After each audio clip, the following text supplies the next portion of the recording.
This is a story of our time. In some ways, the story of our time. Maybe you think that all the tales of adventure and high romance belong to ages past. Well, don't you believe it.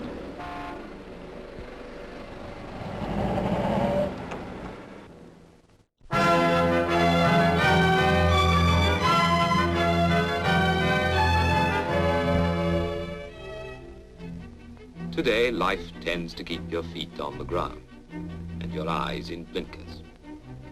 In the hustle of the modern world, many things get overlooked, taken for granted. Well, for this story, you don't even have to lift your head. It's there beneath you as you walk, with shuffling Monday morning feet. There it lies, surrounded by the very life it has helped to create, entombed beneath the pavements of a city street. Here, in the silence of an office vault, you'll find them. The invoices, documents, and files. Dead statements. Yet they record the wondrous progress of our age.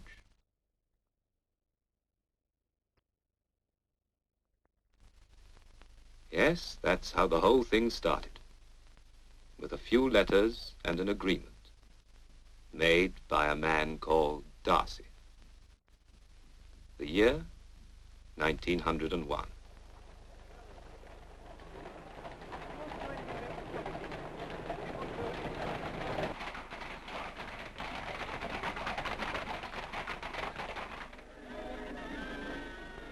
Just 50 years ago, but a whole age away,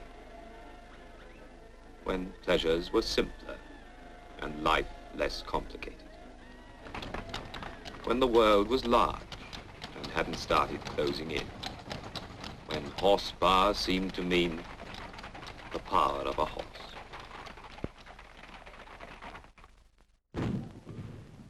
A queen had died. Victoria's funeral was the somber ending of a great chapter. Although the past was still with us, it was fast disappearing. The 19th century was paying off its dividends. And what of the new century? Though too young for dividends, already that too had its investments. New, brave, and slightly shaky.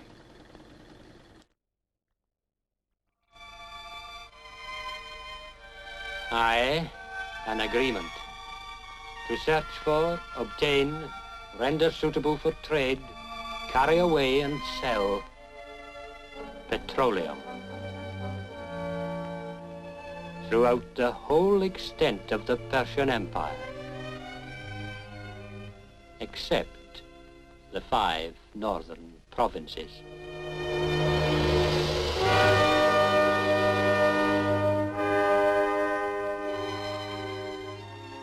Just about then, Darcy granted me a favor, the privilege of going out there. You'll like it, he said, it's different.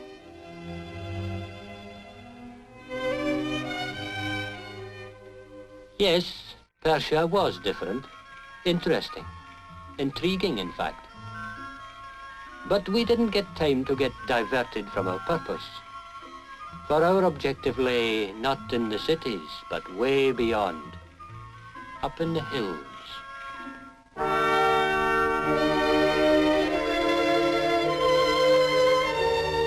The Persians have a phrase, the sting of the sun.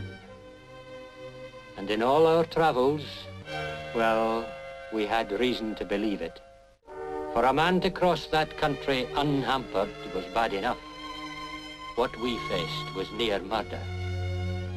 The Persian Empire was an awfully big place, even without those 5 northern provinces.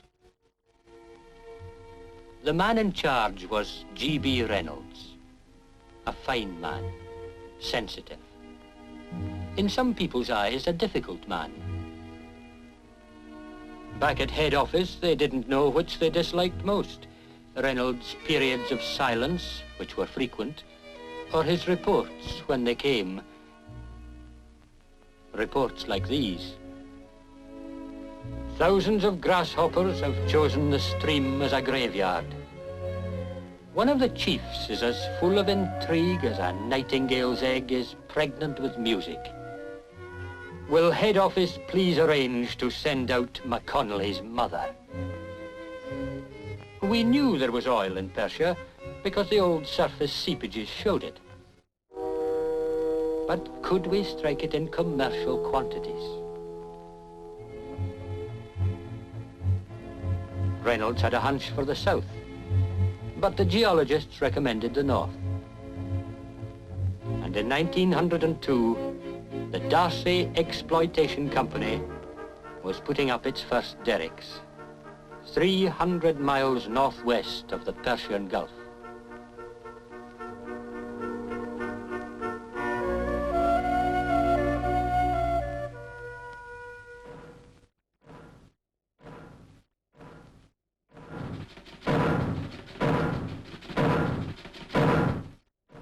So the noise and bustle of newborn enterprise shattered the silence of the Persian hills.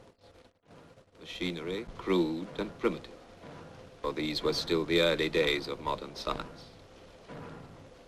Simple tools and simple courage. Out of such beginnings comes progress.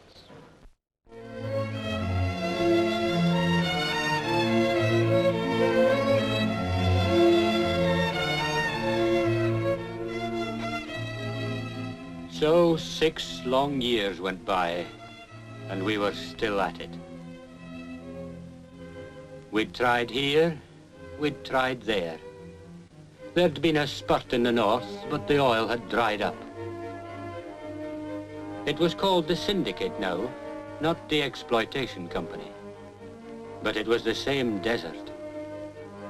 Now we were working in the south, within sight of where Reynolds had first said.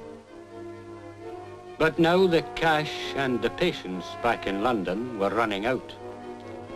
It was to be here or nowhere. The drillers are working in shifts without pause. The heat is terrific, and the suspense for those of us who know the truth is almost unbearable. Down through the timeless sands of Persia, down through the rock that cut their primitive drills to pieces. Hot metal, dust, bad water, dysentery, flies, and plain homesickness. Such was the stark reality that men endured to make their hazy dreams come true. And then, I am directed by Secretary Sir Edward Grey to inform you that he has received a telegram from His Majesty's Chargé d'Affaires in Tehran, reporting that the operators of your syndicate have struck oil at 1,200 feet.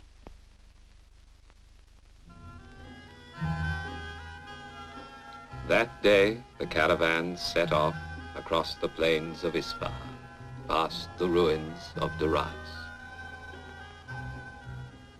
To such timeless travelers, each milestone was a relic of great enterprise, a broken symbol of an age now gone.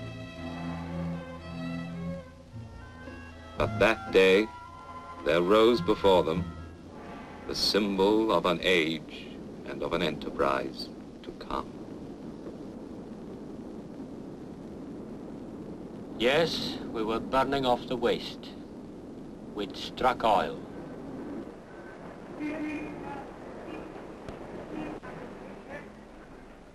But striking oil was one thing. Finding a market for it was another. Other people had got in first. It was a new market, but it was difficult to get a footing in it. But by now, we were at least an established company. And what's more, we had one big potential customer. For some time, the British Navy had been slowly turning away from coal In the view of the head of the Admiralty, a man named Winston Churchill, any real naval supremacy must be based on oil. Yes, they wanted oil for the Navy. Well, we'd got the oil, so we got our customer. Now the only thing was to deliver.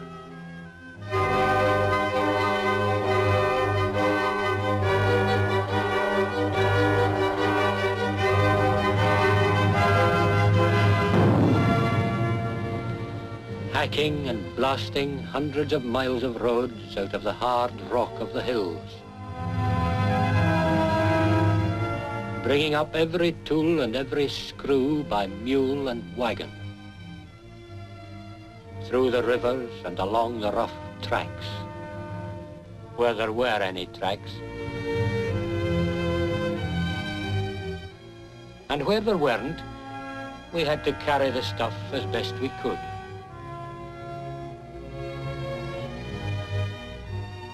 Delivering meant pipelines, miles of them, laid over the hills and across the desert plains.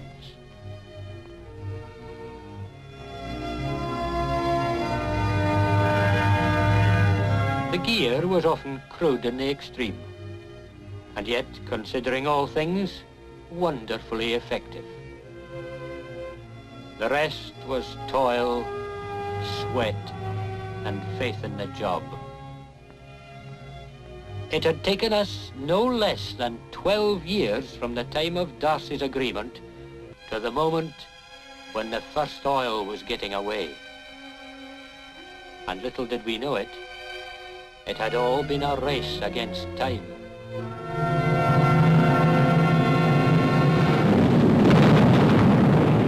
Victoria, in her passing, had but heralded the ending of an age. The War of 1914 was its death throes. Yet in our minds, the past still lingered on, directing the very means by which we fought. The wheels of war moved but slowly, in well-worn ruts. Victory seemed to depend on numbers, on men and horses, and often the distinction wasn't very clear. Gradually, we realized to the full the meaning of total war. War called for all we had: men, women, and machines.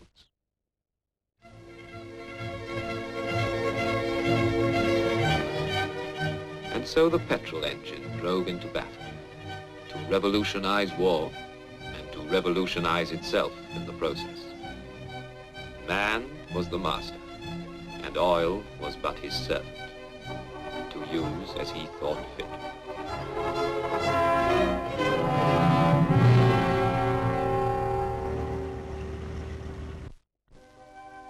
But by now, the oil was coming steadily.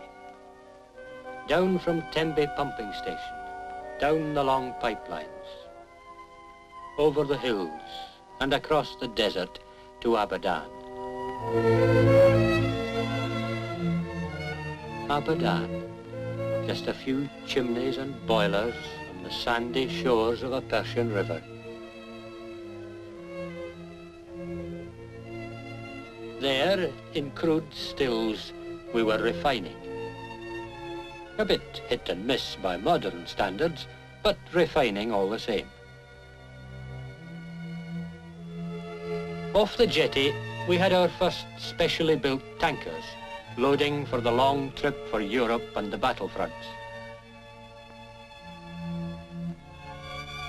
Meanwhile, in the struggle to keep abreast, we were expanding, building, improving.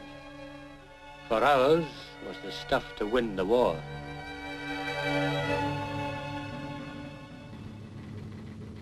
Oil flowing from the dusty, barren hills, feeding machines half a world away.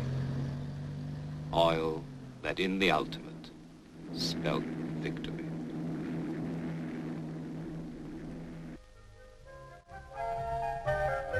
And when it was over, we found that the past had really gone.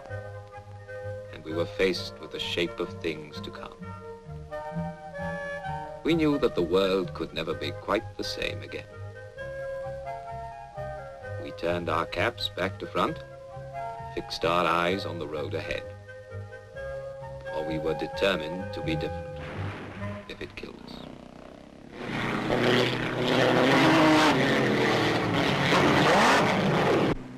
Maybe some of our ideas were a little large, but they were brave and exciting. And behind the sometimes airy notions, one could feel the progress of it all. Progress as solid as the tires on a London bus. Slowly, oil was seeping into our lives. Still a novelty, yet fast becoming a necessity. Laid on, like hot and cold water, or any other modern convenience.